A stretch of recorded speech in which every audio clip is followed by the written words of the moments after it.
दोस्तों आज के सेट का पहला क्वेश्चन है। निम्न में से किसे कोशिका का पावर हाउस कहा जाता है? तो दोस्तों इसका राइट आंसर क्या हो जाएगा? इसका राइट आंसर हो जाएगा माइटोकॉन्ड्रिया, यानी ऑप्शन 2 हमारा सही आंसर है। देखिए दोस्तों, जो ये आरबीसी होती है यानी जो लाल रक्त कणिकाएं होती है, इनको क्या बोलते हैं? एरिथ्रोसाइटस बोलते हैं। और इनका जो जीवन काल होता है कितना होता है? 120 दिन होता है। ठीक है। और जो डब्ल्यूबीसी होती है, श्वेत रक्त कणिकाएं, इनको क्या बोलते हैं? इनका दूसरा नाम क्या है? ल्यूकोसाइट बोलते हैं। और इनका जो जीवन काल होता है 13 से 20 दिन के आसपास इनका क्या होता है? जीवन काल होता है। आइए दोस्तों नेक्स्ट क्वेश्चन देखते हैं। हमारा नेक्स्ट क्वेश्चन है, न्यूलैंड के अष्टक नियम में पहला तत्व डैश है और अंतिम तत्व कौन सा है? इन जो न्यूलैंड का जो अष्टक सिद्धांत है वो कब दिया था दोस्तों? 1866 में दिया था। इन्होंने कहा था कि जो पहला और जो आठवां तत्व होता है, इनके जो प्रॉपर्टी, इनके जो गुण होते हैं वो क्या होते हैं? समान होते हैं। तो इनका जो पहला तत्व क्या था दोस्तों? पहला तत्व तो हाइड्रोजन था। ठीक है। और जो लास्ट जो तत्व था वो क्या था? इस सिद्धांत के हिसाब से लास्ट तत्व क्या था जब इन्होंने सिद्धांत दिया था? थोरियम। इसका जो सही आंसर है दोस्तों वो क्या हो जाएगा? हाइड्रोजन और थोरियम। क्या हो जाएगा? ऑप्शन सेकंड, हाइड्रोजन और थोरियम इसका राइट आंसर है। आगे देखिए अगला क्वेश्चन नंबर थर्ड, वह प्रक्रिया जिसके द्वारा जल रिसकर भूमि में प्रवेश करता है, उस प्रक्रिया को क्या कहते हैं दोस्तों? उसे कहते हैं अंतःस्यंदन। ऑप्शन सेकंड हमारा राइट आंसर हो जाएगा। आगे देखिए दोस्तों अगला क्वेश्चन है क्वेश्चन नंबर फोर, जिप्सम को गर्म करके एक रासायनिक यौगिक एक्स तैयार किया जाता है। यह एक सफेद चूर्ण है और इसका उपयोग अग्निरोधी पदार्थ के रूप में होता है। यौगिक एक्स का क्या नाम है दोस्तों? इसका हमें नाम बताना। तो जिप्सम का फॉर्मूला क्या होता है? जिप्सम का जो फॉर्मूला होता है वो होता है कैल्शियम सल्फेट। ये आप ध्यान दीजिए, कैल्शियम सल्फेट SO4 2H2O, ये जिप्सम का फॉर्मूला है। ठीक है। तो जिप्सम से दोस्तों क्या बनाते हैं? मैक्सिमम टाइम में हम जिप्सम से प्लास्टर ऑफ पेरिस बनाते हैं, यानी पीओपी बनाते हैं, जिसका फॉर्मूला क्या होता है? Calcium sulphate half water. ठीक है। कैल्शियम सल्फेट हाफ वाटर, ये आपको ध्यान रखना है। तो इसका राइट आंसर है ऑप्शन थर्ड है। ठीक है। जो बेकिंग सोडा होता है इसे क्या बोलते हैं? खाने का सोडा बोलते हैं। इसका फॉर्मूला क्या होता है बेकिंग सोडा का? Sodium hydrogen carbon. Sodium hydrogen carbonate. ठीक है, खाने का सोडा। ओके। चलिए दोस्तों नेक्स्ट क्वेश्चन देखते हैं। जब शुष्क बुझे हुए चूने का क्लोरोनीकरण किया जाता है तो मुख्य उत्पाद डैश के रूप में बनेगा। शुष्क बुझा हुआ चूने की बात हो रही है। शुष्क बुझा हुआ चूना क्या होता है दोस्तों? मैं आपको बता देता हूँ यहाँ पे। देखिए, जो शुष्क जो बुझा हुआ चूना होता है ये होता है कैल्शियम हाइड्रोक्साइड। इसी को शुष्क बुझा हुआ चूना भी बोलते हैं। ठीक है। क्लोरीकरण यानी कि क्लोरीन गैस की आवश्यकता पड़ेगी। ओके। जब इसकी रिएक्शन करवाई जाती है तो क्या बनता है? कैल्शियम ऑक्सीक्लोराइड बनता है, जिसे हम विरंजक चूर्ण बोलते हैं। और क्या बनता है? वाटर बनता है। ठीक है। तो मुख्य उत्पाद क्या बन गया? विरंजक चूर्ण बन गया। राइट आंसर क्या हो जाएगा? Calcium oxychloride. ये कैल्शियम ऑक्सीक्लोराइड, इसे हम विरंजक चूर्ण बोलते हैं। ऑप्शन सेकंड हमारा राइट आंसर हो जाएगा। एसिटिक एसिड क्या होता है? CH3COOH, ये एसिटिक एसिड होता है। ये HCl होता है, हाइड्रोक्लोरिक अम्ल। बिना बुझा हुआ चूना कैल्शियम ऑक्साइड होता है। आइए दोस्तों अगला क्वेश्चन देखते हैं। क्वेश्चन नंबर 6 में क्या बोला गया दोस्तों? एक लड़का एक लेंस का उपयोग करके एक दूरस्थ वस्तु का, दूरस्थ यानी कि दूरस्थ का मतलब यहाँ पे क्या है? अनंत पे, इनफाइनाइट, एक स्पष्ट प्रतिबिंब एक पर्दे पर फोकस करता है। लेंस और पर्दे के बीच की दूरी। देखिए दोस्तों, कोई भी अगर हमें प्रतिबिंब पर्दे पर लाना है ना, तो प्रतिबिंब कैसा होना चाहिए दोस्तों? प्रतिबिंब वास्तविक होना चाहिए। ठीक है। और वास्तविक प्रतिबिंब हमेशा उत्तल लेंस के द्वारा ही बनता है। किसके द्वारा बनता है? उत्तल लेंस के द्वारा ही वास्तविक प्रतिबिंब बनता है। जब किसी वस्तु को हम अनंत पे रखते हैं ना, तो उसका प्रतिबिंब कहाँ पे बनता है? एफ यानी फोकस में बनता है।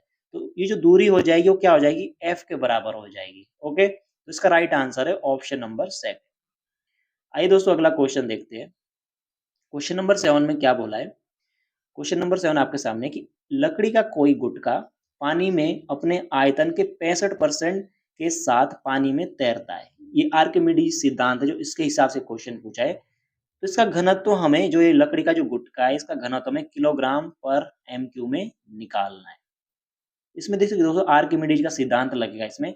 जो गुटका है दोस्तों, मान लीजिए इसका जो घनत्व है एक्स है। क्या मान लेते हैं हम? गुटके का जो घनत्व हम क्या मान लेते हैं? उसका घनत्व हम एक्स मान लेते हैं। ठीक है। और पानी का घनत्व क्या होता है? 1000 MQ होता है। ओके।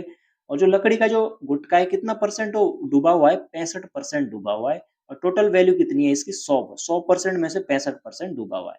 2 जीरो से 2 जीरो कट गई, तो एक्स की वैल्यू कितनी आ जाएगी दोस्तों, ये आ जाएगी 650। इसको अगर हम किस में बदलना, हमें इसे बदलना हमने किलोग्राम मीटर क्यूब में, ठीक है। तो इसकी गुणा हम किससे इसका भाग दे देंगे, अभी तो अभी सेंटीमीटर में, ये अभी किस में, ग्राम सेंटीमीटर क्यूब में ही, अभी किलोग्राम बदलेंगे तो हम क्या करें, इसको 1000 से भाग दे देंगे, ठीक है। तो क्या आ जाएगा, ये आ जाएगा 0.65 इंटू 10⁻3, ठीक है। जो आपका ये सेंटीमीटर क्यूब है, इसको मीटर क्यूब में बदलेंगे तो क्या आ जाएगा, 1000 हो जाएगा। ये हो जाएगा 0.65 इंटू 10⁻3। तो हमारा राइट आंसर क्या हो जाएगा, ऑप्शन 4 हमारा राइट आंसर हो जाएगा। किस सिद्धांत के हिसाब से क्वेश्चन है, आर्किमिडीज जो सिद्धांत है इसके अकॉर्डिंग ये क्वेश्चन पूछा गया है। क्वेश्चन नंबर 8 बहुत ही सिंपल है। निम्नलिखित में से कौन सा भाग पौधों में गैसीय विनिमय में सहायक है, यानी कि गैसों का जो आदान प्रदान होता है किसके द्वारा होता है, रंध्र यानी कि स्टोमेटा, इसके द्वारा होता है स्टोमेटा। और जो स्टोमेटा होते हैं दोस्तों, इनको कंट्रोल कौन करता है, इनको कंट्रोल करता है ये रक्षक कोशिका, जिन्हें क्या बोलते हैं, गार्ड सेल्स बोलते हैं, ठीक है। स्टोमेटा कब खुलेगा कब बंद होगा, ये किसके द्वारा डिसाइड किया जाता है, रक्षक कोशिकाओं के द्वारा डिसाइड किया जाता है। ऑप्शन थर्ड इसका राइट आंसर, ठीक है। विनिमय किसके द्वारा होता है, रंध्र के द्वारा होता है। रंध्र जो स्टोमेटा होता है उसको कौन कंट्रोल करता है, रक्षक कोशिकाएं कंट्रोल करती है। चलिए दोस्तों आगे देखते हैं नेक्स्ट क्वेश्चन, क्वेश्चन नंबर 9। निम्नलिखित में से कौन सी ऊष्मीय ऊर्जा की इकाई नहीं है, ऊष्मीय ऊर्जा की इकाई नहीं है। ध्यान दीजिए दोस्तों, ऊष्मीय ऊर्जा की बात हो रही है, ना कि विद्युत ऊर्जा। विद्युत ऊर्जा अलग होती है, ऊष्मीय ऊर्जा अलग होती है। कौन सी नहीं है, किलोवाट। किलोवाट दोस्तों ऊष्मीय ऊर्जा की क्या है, इकाई नहीं है। किलोवाट किसकी इकाई है, यह है विद्युत ऊर्जा की, ठीक है। किसकी है, विद्युत ऊर्जा की। और जो वाट होता है दोस्तों, एक वाट किसके बराबर होता है, 1 जूल/सेकंड, ओके। तो दोस्तों जितने भी सारे के सारे क्वेश्चन है, सारे के सारे एक ही शिफ्ट में रेलवे ग्रुप डी एग्जाम 2022 में पूछे गए हैं। कोई भी मतलब सारे का सारा जेन्युइन क्वेश्चन है, कोई भी अपनी ओर से ऐड नहीं किया गया है। आइए दोस्तों अगला क्वेश्चन देखते हैं, क्वेश्चन नंबर 12। क्वेश्चन नंबर 12 में दोस्तों क्या बोला है, निम्नलिखित एक असंतुलित समीकरण है, ठीक है, ये जो दी गई है, इसमें ये प्रकाश संश्लेषण है, उसकी जो अभिक्रिया, जो प्रकाश संश्लेषण क्रिया होती है उसकी रिएक्शन है, लेकिन ये असंतुलित दी गई है। इसमें पूछा गया कि कितने जल और कार्बन डाइऑक्साइड अणु भाग लेते प्रकाश संश्लेषण अभिक्रिया में। तो आपको इसकी रिएक्शन बता देता हूँ। जो फोटोसिंथेसिस अभिक्रिया होती है इसमें क्या होता है, 6 कार्बन डाइऑक्साइड, ठीक है, 6 वाटर, ठीक है। ये क्या होती है, प्रकाश संश्लेषण क्रिया होगी इसमें, ठीक है। इसमें होगा ये C6H12O6 ग्लूकोज बन जाएगा, प्लस क्या बन जाएगा दोस्तों, 6 ऑक्सीजन बन जाएगा, ठीक है। इसमें क्या पूछा है, इसमें पूछा है कि कार्बन डाइऑक्साइड के कितने अणु भाग लेते, इसमें कार्बन डाइऑक्साइड के 6 अणु भाग लेते हैं और जल के भी 6 ही लेते हैं, ठीक है। आप यहाँ देख सकते हैं कार्बन डाइऑक्साइड के 6, जल के भी 6, ये हमारी प्रकाश संश्लेषण क्रिया हो जाएगी, ठीक है। कौन सी गैस बनती है, ऑक्सीजन गैस बनती है। चलिए दोस्तों अगला क्वेश्चन देखते हैं। क्वेश्चन नंबर 11 है कि क्लोर एल्किल, यानी कि जो क्लोर एल्किल या क्लोर क्षारीय जो प्रक्रिया होती है, इसमें 3 उत्पादन बनते हैं, यानी 3 प्रोडक्ट इसमें बनते हैं। तो कौन से वो प्रोडक्ट बनते हैं, बहुत ही इंपॉर्टेंट क्वेश्चन है, बहुत ही इंपॉर्टेंट है दोस्तों। 2-3 शिफ्ट में मैंने ये क्वेश्चन देख लिया है। तो जो क्लोर एल्किल जो प्रोसेस होता है, पहले इसको समझिए, यहाँ पे रिएक्शन के द्वारा समझिए। इसमें क्या होता है, एक तो सोडियम होगा, साधारण नमक, ठीक है, उसका हम रिएक्शन किससे कराएंगे, वाटर से कराएंगे, ठीक है। क्या बन जाएगा, कास्टिक सोडा बनेगा, NaOH, ठीक है, सोडियम हाइड्रोक्साइड। और क्या बनेगा, क्लोरीन बनेगा, और क्या बनेगा, हाइड्रोजन गैस बनेगी, क्लोरीन गैस और हाइड्रोजन गैस।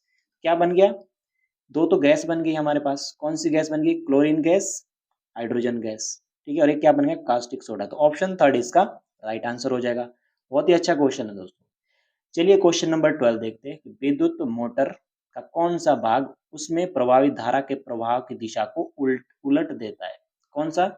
इसका राइट आंसर हो जाएगा विभक्त जो वलय होती है, जो स्प्लिट जो रिंग होती है ना, ये क्या कर देती है, जो विद्युत मोटर में जो धारा बह रही होती है ना, जो इसमें जो कॉइल होती है ना, कॉइल जैसे ये आधा घूम लेती है ना, आधा घूमने के बाद ये क्या करते हैं, जो विद्युत वलय होते हैं ना, इसको क्या कर देता है, घूमने से रोक देता है। यानी कि आधा आधा भाग, आधा ये क्या करती है, घूम जाती है, आधे के बाद क्या होती है, इसको रोक देते हैं। किसके द्वारा रोकते हैं, विद्युत वलय के द्वारा।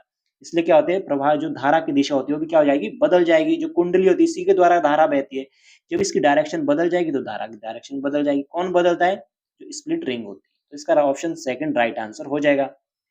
नेक्स्ट क्वेश्चन है दोस्तों, क्वेश्चन नंबर 13। क्वेश्चन नंबर 13 में देखिए क्या पूछा गया है। एक छात्र किसी गोलीय दर्पण की बात हो रही है, ना कि लेंस की बात, दर्पण की बात हो रही है। गोलीय दर्पण का उपयोग करके एक कागज पर सूर्य का एक स्पष्ट प्रतिबिंब फोकस करता है, जो कुछ समय बाद जलने लगता है। दर्पण के बारे में क्या सही है? तो देखिए दोस्तों, मैं आपको बता देता हूँ। जो अवतल दर्पण होता है, अवतल दर्पण को क्या बोलते हैं? अभिसारी, अभिसारी दर्पण भी बोलते हैं। ये क्या करता है? सूरज की आने वाली सारी किरणों को एक जगह क्या करता है? फोकसित करता है। इसी प्रकार से जो उत्तल लेंस होता है, उत्तल लेंस को भी क्या बोलते हैं? अभिसारी लेंस बोलते हैं। ये भी क्या करता है? सब एक ही जगह क्या करता है? किरणों को फोकस करता है। ठीक है, तो आपको समझ में आ गया। तो इसमें क्या बोला है? एक ही जगह फोकस करा तो क्या है वो? अवतल दर्पण होगा। ठीक है, लेकिन अवतल दर्पण की जो फोकस दूरी होती है वो धनात्मक नहीं होती, ऋणात्मक होती है। ऑप्शन गलत हो जाएगा। इसको अभिसारी दर्पण भी बोलते हैं, बिल्कुल बोलते हैं, क्योंकि जो सूर्य से आने वाली किरणों को क्या करता है? एक ही जगह फोकसित करता है।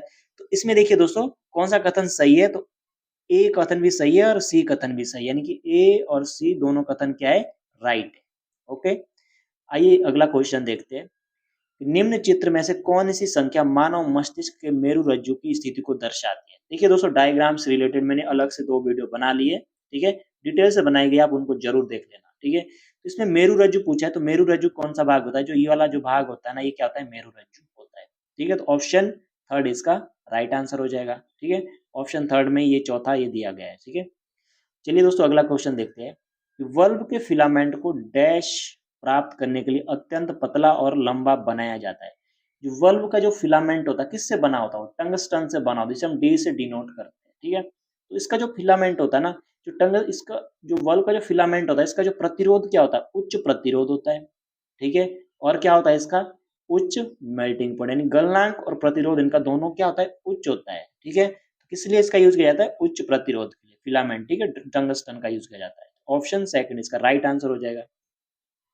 चलिए अगला क्वेश्चन है, क्वेश्चन नंबर 16 कि दो क्रमागत समजातीय जो श्रेणी के सदस्यों के बीच जो आणविक द्रव्यमान में अंतर कितना होता है? आणविक द्रव्यमान में जो अंतर होता है कितना होता है? CH2 का अंतर होता है। ठीक है, तो C की वैल्यू कितनी है? C का जो जो परमाणु भार होगा वो कितना होगा? 12। ठीक है, और हाइड्रोजन का 2, 14, यानी कि अंतर कितना का आ जाएगा? 14 का अंतर आ जाएगा। चलिए अगला क्वेश्चन आपके सामने, क्वेश्चन नंबर 17 में क्या बोला है कि निम्न में से किस प्रकार के प्रतिबिंब पर्दे पर प्राप्त किए जा सकते हैं? पर्दे पर किस प्रकार के प्रतिबिंब? बहुत ही इंपॉर्टेंट क्वेश्चन है। एनसीईआरटी से सारे क्वेश्चन है दोस्तों, जितने भी ग्रुप डी एग्जाम रेलवे में पूछे जाते हैं, मैक्सिमम क्वेश्चन एनसीईआरटी से पूछे जाते हैं। कोशिश करना आपकी एनसीईआरटी को कवर कर लेना 6 से लेकर के 10 तक, वहीं से आपके अच्छे से तैयारी हो जाएगी।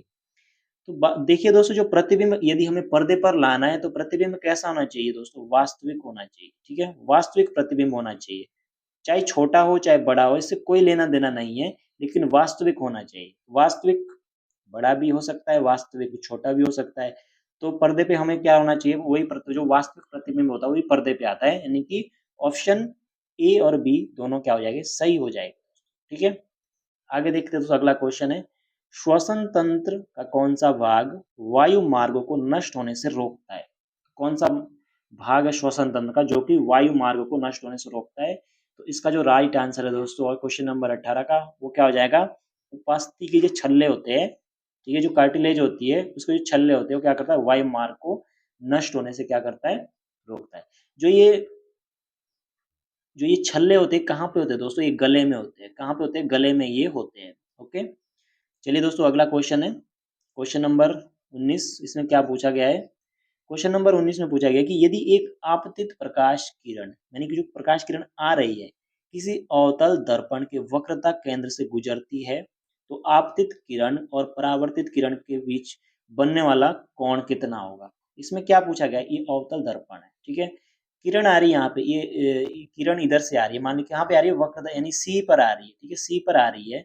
जब कोई किरण अवतल दर्पण के सी पर आती है, आपतित है, परावर्तित होगी, जिधर जिस डायरेक्शन से आ रही है उसी डायरेक्शन से वापस जाएगी, तो कोण कितने का बनेगा? तो एंगल बनेगा दोस्तों, जो कोण बनता है वो कितने का बनता है? 0 डिग्री का कोण बनता है। ठीक है, तो इसका राइट आंसर क्या हो जाएगा दोस्तों? जो प्रकाश की किरणें होती है उनके बीच आपतित किरण और जो परावर्तित किरण है, इनके बीच जो कोण बनेगा वो 0 डिग्री का कोण बनेगा। ठीक है, 0 डिग्री का एंगल इसमें बनेगा, तो राइट आंसर ये हो जाएगा। आगे देखते दोस्तों, अगला क्वेश्चन है, क्वेश्चन नंबर 20। श्वसन की इनमें से किस अभिक्रिया में ऑक्सीजन की आवश्यकता होती है? किसमें होती है दोस्तों? तो मैं आपको यहाँ पे पूरा एक रिएक्शन बता देता हूँ। तो देखिए दोस्तों, इसमें क्या होता है, जो श्वसन में देखिए जो ग्लूकोज होता है, ठीक है, इसके 6 कार्बन होते हैं, किसमें टूट जाता है, पायरूवेट में टूट जाता है, 3 कार्बन वाले उसमें, ठीक है। इसके बाद इसमें 3 और रिएक्शन होती है। एक 2 रिएक्शन होती है ऑक्सीजन की अनुपस्थिति में, ठीक है, ऑक्सीजन की अनुपस्थिति में। एक होती है जो माइटोकॉन्ड्रिया में होती है ना, वो रिएक्शन किसकी ये होती है, वायु की उपस्थिति में होती है। तो इसमें क्या पूछा है, इसमें पूछा है कि ऑक्सीजन की आवश्यकता किस में होती है? जहाँ पे आपको माइटोकॉन्ड्रिया दिख जाएगा दोस्तों, वहीं पे, ठीक है। तो इसमें माइटोकॉन्ड्रिया नहीं दिखा गया, लेकिन जो माइटोकॉन्ड्रिया जब इसकी रिएक्शन होती है तो क्या बनता है, CO2 बनेगा, ठीक है, वाटर बनेगा, ठीक है, और एनर्जी निकलती है। तो राइट आंसर क्या हो जाएगा दोस्तों, CO2, वाटर और ऊर्जा। तो ये ऑप्शन थर्ड हमारा राइट आंसर हो जाएगा। एथेनॉल कब बनता है, जब ईस्ट की उपस्थिति में रिएक्शन कराई जाती है, जो ईस्ट होता है उसकी उपस्थिति में रिएक्शन कराई जाती है, लेकिन ऑक्सीजन इसमें क्या होता है, ऑब्सेंट होता है, ठीक है। तो एथेनॉल बनता है, ठीक है, कार्बन डाइऑक्साइड बनती है। चलिए दोस्तों आगे देखते हैं कि क्वेश्चन नंबर 21 में क्या बोला है कि निम्नलिखित में से कौन सा संबंध ओम के नियम से, ओम का नियम को क्या कहता है, ओम का नियम का जो गणितीय रूप है वो क्या है, V बराबर IR है, ठीक है। कंडीशन ये होती है कि जो भौतिक जो परिस्थिति होती है, जो टेम्परेचर हो गया, प्रेशर हो गया, ये दोस्तों क्या होना चाहिए, कांस्टेंट होना चाहिए, ठीक है, तभी ओम का नियम क्या होता है, लगता है, यानी कि फॉलो करता है, अदरवाइज नहीं करेगा फॉलो। ओके, क्वेश्चन नंबर 22 में देखिए क्या बोला है, निम्न में से कौन सा जीव समूह पर्यावरण को स्वच्छ रखने में सहायक होता है, कौन सा जीव समूह, कौन सा जीव समूह है दोस्तों, बहुत ही सिंपल सा क्वेश्चन है। इसका जो राइट आंसर है वो क्या हो जाएगा, इसका राइट आंसर हो जाएगा ऑप्शन 4, जीवाणु और जो कवक होते हैं। ये क्यों क्यों होते हैं दोस्तों, ये स्वच्छ रखने में कैसे सहायक होते हैं, क्योंकि ये क्या होता है दोस्तों, एक डिकम्पोजर होते हैं, यानी कि अपघटक होते हैं। तो जितने भी मतलब हमारे पर्यावरण में जो भी मृत जीव जंतु होते हैं उनको क्या कर देते हैं, उनको क्या करते हैं, डिकम्पोजिट कर देते हैं इनको, ठीक है, जिससे हमारा जो एटमॉस्फेयर है, एनवायरनमेंट, वो क्या रहता है, साफ रहता है, ठीक है। नेक्स्ट क्वेश्चन है आपका, निम्न में से किस यौगिक का उपयोग श्वेत श्याम फोटोग्राफी यानी कि ब्लैक एंड व्हाइट फोटोग्राफी में जिसका यूज किया जाता है। तो बहुत ही इंपॉर्टेंट क्वेश्चन है।